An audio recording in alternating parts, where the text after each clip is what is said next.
গভীরভাবে প্রেমে পড়েছিলেন, কিন্তু তাদের পরিবার তাদের বিয়েতে বাধা দিয়েছিল, কারণ তারা ভিন্ন জাতি থেকে এসেছিলেন। সেই যুবক ও যুবতী জগন্নাথ মন্দিরের শপথ নিয়েছিলেন যে তারা পরবর্তী জন্মেও একসাথে থাকবেন, ভালোবাসবেন একে অপরকে। গুপ্তিনী একটু থামলেন, তারপর আবার বললেন, তারা দুজনেই আত্মহত্যা করেছিলেন এই সমুদ্রে ঝাঁপিয়ে পড়ে। আমি ভুরু কুচকে জিজ্ঞাসা করলাম, আপনি এই গল্প আমাকে কেন শোনাচ্ছেন? তিনি বললেন, কারণ আপনিও সুদীপ্ত সেই দুই আত্মার পুনর্জন্ম। আপনারা পূর্বজন্মে প্রেমিক প্রেমিকা ছিলেন, সেই পূর্বজন্মের স্মৃতি সুদীপ্তের মধ্যে জেগে উঠেছে। আপনার মধ্যেও উঠবে, যদি আপনি অনুমতি দেন। আমি বিশ্বাস করতে পারছিলাম না। আমার কান এসব কি বলছে এই পুরোহিত? আমি কি পাগলদের দেশে এসেছি?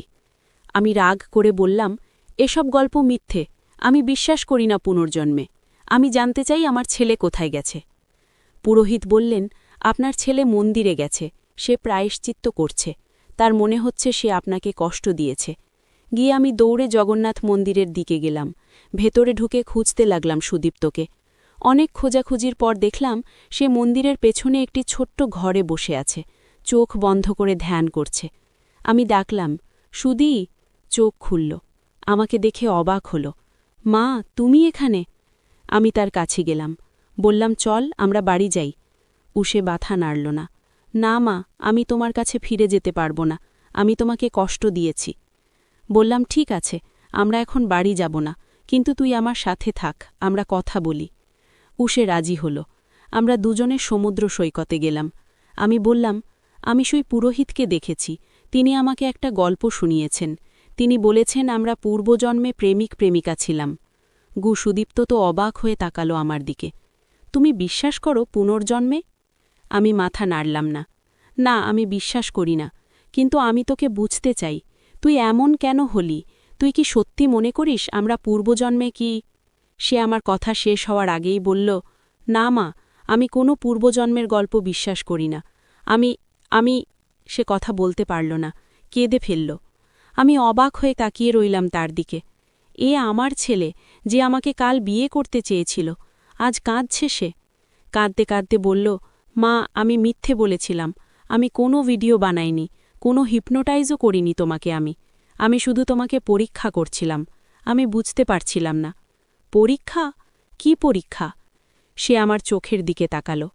মা, আমি জানি তুমি আমাকে দত্তক নিয়েছিলে, আমি জানি আমি তোমার জৈবিক ছেলে নই। আমি এই তথ্য 2 বছর আগে জেনেছিলাম, যখন আমি আমার জন্ম সার্টিফিকেট খুঁজে পেয়েছিলাম। তুমি সেটা লুকিয়ে রেখেছিলে, কিন্তু আমি খুঁজে পেয়েছিলাম। সেখানে আমার বাবা মায়ের নাম ছিল অন্য। আমি তোমাকে জিজ্ঞাসা করিনি, কারণ আমি জানতাম তুমি কষ্ট পাবে। আমি শুনে যাচ্ছিলাম। সে আবার বলল, তারপর বছরখানেক আগে আমি আমার জৈবিক বাবা মাকে খুঁজে পেয়েছিলাম। তারা এখন মুম্বাইতে থাকেন। তারা আমাকে চিঠি লিখেছিলেন, বলেছিলেন তারা আমাকে দেখতে চান, আমার সাথে থাকতে চান। আমি চমকে উঠলাম, কি, তারা তোকে নিয়ে যেতে চান? আমার বুক ভয়ে কেঁপে উঠল। আমি সুদীপ্তকে হারাতে চাই না। সে বলল, হ্যাঁ, তারা চান আমি তাদের সাথে থাকি। তারা আমাকে অনেক ভালোবাসেন। তারা বলেছেন তারা আমাকে দিতে বাধ্য হয়েছিলেন অর্থনৈতিক কারণে, কিন্তু এখন তারা ভালো অবস্থায় আছেন, আমাকে ফিরে চান। আমার চোখ থেকে জল পড়তে লাগল। এটাই কি সেই কারণ যার জন্য সুদীপ্ত এমন আচরণ করছিল? সে কি আমাকে ছেড়ে যাবে? আমি বললাম, তুই কি যাবি তাদের কাছে? সে কেঁদে ফেলল, বলল, আমি জানি না মা, আমি বিভ্রান্ত।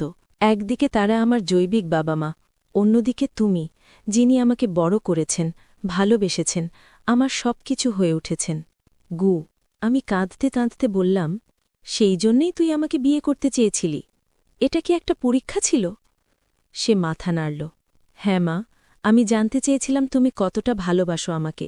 আমি দেখতে চেয়েছিলাম তুমি কি আমার জন্য সবকিছু করতে রাজি। তুমি আমাকে দত্তক নিয়েছিলে কেন? শুধু দয়া করে, নাকি আমাকে সত্যিই ভালোবেসে? আমি বুঝতে চেয়েছিলাম আমি আমার কাছে কতটা গুরুত্বপূর্ণ। আমি অবাক হয়ে শুনছিলাম, আমার ছেলে এতদিন এই চিন্তা করেছে। আমি তাকে জড়িয়ে ধরলাম। সুদী, তুই আমার কাছে সবচেয়ে মূল্যবান। তুই আমার জৈবিক সন্তান না হলেও তুই আমার হৃদয়ের সন্তান। আমি তোকে বুকের দুধ পান করাইনি, কিন্তু আমি তোকে আমার হৃদয়ের ভালোবাসা দিয়েছি। তুই আমার জীবন, আমার সব কিছু। সে আমাকে জড়িয়ে ধরল, বলল, আমি জানি মা, আমি তোমাকে কষ্ট দিয়েছি, ক্ষমা করো আমাকে। আমি বললাম, তোর কোনো দোষ নেই সুদি, আমি বুঝতে পারি তুই কি অনুভব করছিস।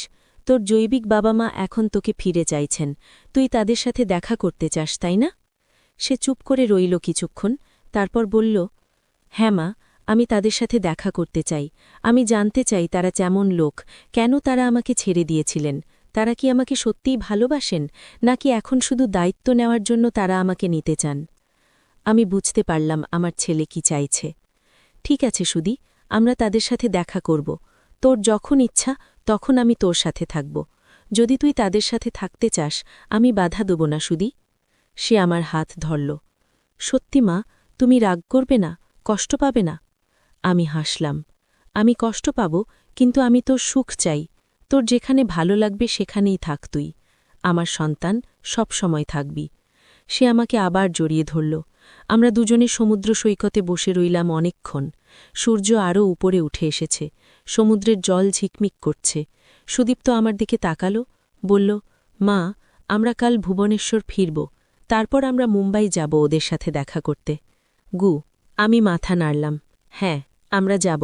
তবে একটা কথা বল, তুই যে বললি আমি তোমাকে হিপনোটাইজ করেছি, সেটা কি সত্যি? সে হাসল। না মা, সব মিথ্যে। আমি তোমাকে কখনো হিপনোটাইজ করিনি, আমি কোনো ভিডিও বানাইনি, আমি শুধু তোমাকে পরীক্ষা করছিলাম। গু, আমি স্বস্তির নিঃশ্বাস ফেললাম। আমি জানতাম আমার ছেলে এমন কাজ করবে না। আর তুই যে বলেছিলি আমরা পূর্বজন্মে প্রেমিক প্রেমিকা ছিলাম, সেটাও মিথ্যে? সে আবার হাসল। হ্যাঁ মা, সেটাও মিথ্যে। আমি জানি না পূর্বজন্ম বলে কিছু আছে কিনা, তবে সেই পুরোহিত আশ্চর্য, তাই না? তিনি কিভাবে আমাদের সম্পর্কে এত কিছু জানলেন? আমি ভুরু কুচকালাম। কোন পুরোহিত, যিনি তোমাকে সেই গল্প বলেছিলেন? জগন্নাথ মন্দিরের পুরোহিত। আমি আরও অবাক হলাম। তুই কিভাবে জানলি? তুই কি তাকে দেখেছিস? সে মাথা নাড়ল। না, আমি তাকে দেখিনি। তুমি এখন বললে যে একজন পুরোহিত তোমাকে সেই গল্প বলেছেন। গু, আমি ঘাবড়ে গেলাম। সুদি, আমি কখন বললাম সে একজন পুরোহিত? আমি শুধু বলেছিলাম আমি একজন লোককে দেখেছি যিনি সেই গল্প বলেছেন। আমি বলিনি তিনি পুরোহিত। আমরা দুজনেই একে অপরের দিকে তাকালাম, বিস্ময়ে হতবাক। সুদীপ্ত বলল, কিন্তু আমি কিভাবে জানলাম যে তিনি পুরোহিত? তিনি কি সত্যিই পুরোহিত ছিলেন? আমি মাথা নাড়লাম। হ্যাঁ, তিনি জগন্নাথ মন্দিরের পুরোহিত ছিলেন, আর তিনি আমাকে বলেছিলেন তুই মন্দিরে গেছিস। গু, সুদীপ্ত অবাক হয়ে বলল, আমি সত্যিই মন্দিরে গিয়েছিলাম, তিনি কিভাবে জানলেন? আমরা দুজনেই কেমন যেন শিহরে উঠলাম। এটা কি একটা যোগাযোগ নাকি? আমরা দুজনেই একসাথে বলে উঠলাম, পুরোহিতকে খুঁজতে হবে। আমরা দৌড়ে জগন্নাথ মন্দিরে গেলাম। সেখানে অনেক পুরোহিত ছিলেন, কিন্তু আমরা যাকে খুঁজছিলাম তাকে পেলাম না। আমরা ঘুরে ঘুরে খুঁজলাম সারা মন্দির, কিন্তু তাকে পেলাম না। অবশেষে আমরা একজন বৃদ্ধ পুরোহিতকে জিজ্ঞাসা করলাম, শ্রী গোপালকৃষ্ণ দাস নামে কাউকে চেনেন? বৃদ্ধ পুরোহিত ভুরু কুচকে বললেন, গোপালকৃষ্ণ দাস? এখানে এই নামে কোনো পুরোহিত নেই। তবে তিনি একটু থামলেন। একজন গোপালকৃষ্ণ দাস ছিলেন, তিনি এই মন্দিরের প্রধান পুরোহিত ছিলেন, কিন্তু তিনি মারা গেছেন প্রায় 50 বছর আগে। আমাদের গায়ে কাঁটা দিয়ে উঠল। বৃদ্ধ পুরোহিত আবার বললেন, তাকে মনে রাখা হয় তার বিশেষ ক্ষমতার জন্য। তিনি নাকি লোকের মনের কথা বলতে পারতেন। অনেকে বলে তিনি এখনও মন্দিরের আশেপাশে ঘুরে বেড়ান, ভক্তদের সাহায্য করেন, পথ দেখান। গু, আমরা দুজনে তাকালাম একে অপরের দিকে। একজন প্রয়াত পুরোহিতের আত্মা আমাদের সাহায্য করেছে, নাকি এটা শুধুই যোগাযোগ? বৃদ্ধ পুরোহিত আবার বললেন, আপনারা তাকে খুঁজছেন কেন? তিনি কি আপনাদের সাহায্য করেছেন? সুদীপ্ত বলল, হ্যাঁ, তিনি আমাদের সাহায্য করেছেন। তিনি আমাদের এক অদ্ভুত গল্প শুনিয়েছেন, একজন যুবক ও একজন যুবতীর গল্প, যারা এই সমুদ্রে আত্মহত্যা করেছিল।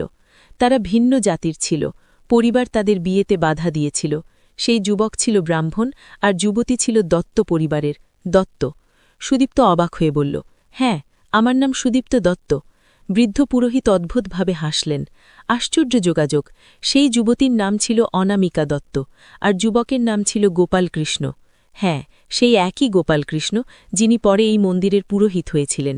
গু, আমরা হতবাক হয়ে দাঁড়িয়ে রইলাম। আমার নাম অনামিকা, অনামিকা চক্রবর্তী। আমার ছেলের নাম সুদীপ্ত দত্ত, কারণ আমি তাকে দত্তক নিয়েছিলি একটি দত্ত পরিবার থেকে। বৃদ্ধ পুরোহিত আবার বললেন, আমাদের বিশ্বাস সেই দুজন পুনর্জন্ম নেবেন একসাথে, থাকবেন, কিন্তু এবার তারা আর প্রেমিক প্রেমিকা হবেন না, তারা হবেন মা ও ছেলে। আপনারা কেউ আমি ও সুদীপ্ত একে অপরের দিকে তাকালাম। আমরা কি সত্যিই সেই পূর্বজন্মের আত্মা? এটা কি সত্যি নাকি শুধুই যোগাযোগ?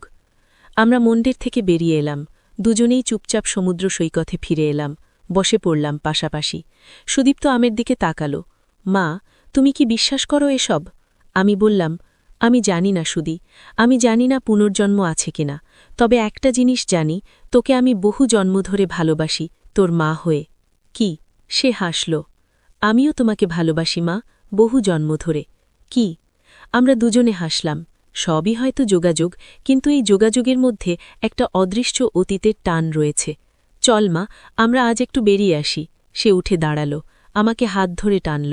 আমিও উঠে দাঁড়ালাম। হ্যাঁ, চলো। আমরা দুজনে সমুদ্র সৈকত ধরে হাঁটতে লাগলাম। সামনে একটা নতুন জীবন, নতুন সম্পর্ক। সুদীপ্ত তার জৈবিক বাবা মাকে খুঁজে পেয়েছে, কিন্তু আমাকেও হারায়নি। আমরা এখনও মা ছেলে, হয়তো বহু জন্ম ধরে। পরদিন সকালে আমরা কুটির ছেড়ে বেরিয়ে পড়লাম। আমরা মন্দিরে গেলাম শেষবারের মতো দর্শন করতে। সেখানে আবার সেই বৃদ্ধ পুরোহিতকা দেখলাম। তিনি আমাদের দেখে হাসলেন, বললেন, আপনারা যাচ্ছেন? করেছেন? সুদীপ্ত বলল, হ্যাঁ, তিনি আমাদের সাহায্য করেছেন। তিনি আমাদের এক অদ্ভুত গল্প শুনিয়েছেন, একজন যুবক ও একজন যুবতীর গল্প, যারা এই সমুদ্রে আত্মহত্যা করেছিল গো। বৃদ্ধ পুরোহিত চমকে উঠলেন। আপনি এই গল্প জানেন? এটা বহু পুরনো গল্প, প্রায় 200 বছরের পুরনো। একজন যুবক ও একজন যুবতী সত্যিই এই সমুদ্রে আত্মহত্যা করেছিল। তারা ভিন্ন জাতির ছিল। পরিবার তাদের বিয়েতে বাধা দিয়েছিল। সেই যুবক ছিল ব্রাহ্মণ, আর যুবতী ছিল দত্ত পরিবারের। দত্ত? সুদীপ্ত, আপনার নাম দত্ত? সুদীপ্ত অবাক হয়ে বলল, হ্যাঁ, আমার নাম সুদীপ্ত দত্ত। বৃদ্ধ পুরোহিত অদ্ভুতভাবে হাসলেন। আশ্চর্য যোগাযোগ! সেই যুবতীর নাম ছিল অনামিকা দত্ত, আর যুবকের নাম ছিল গোপালকৃষ্ণ। হ্যাঁ, সেই একই গোপালকৃষ্ণ যিনি পরে এই মন্দিরের পুরোহিত হয়েছিলেন। আমরা হতবাক হয়ে দাঁড়িয়ে রইলাম। আমার নাম অনামিকা, অনামিকা চক্রবর্তী। আমার ছেলের নাম সুদীপ্ত দত্ত, কারণ আমি তাকে দত্তক নিয়েছিলাম একটি দত্ত পরিবার থেকে। বৃদ্ধ পুরোহিত আবার বললেন, আমাদের বিশ্বাস সেই দুজন পুনর্জন্ম নেবেন, একসাথে থাকবেন, কিন্তু এবার তারা আর প্রেমিক প্রেমিকা হবেন না, তারা হবেন মা ও ছেলে। আপনারা কেউ? আমি ও সুদীপ্ত একে অপরের দিকে তাকালাম। আমরা কি সত্যিই সেই পূর্বজন্মের আত্মা? এটা কি সত্যি নাকি শুধুই যোগাযোগ? আমরা মন্দির থেকে বেরিয়ে এলাম, দুজনেই চুপচাপ। সমুদ্র সৈকতে ফিরে এলাম, বসে পড়লাম পাশাপাশি। সুদীপ্ত আমার দিকে তাকাল। মা, তুমি কি বিশ্বাস করো এসব?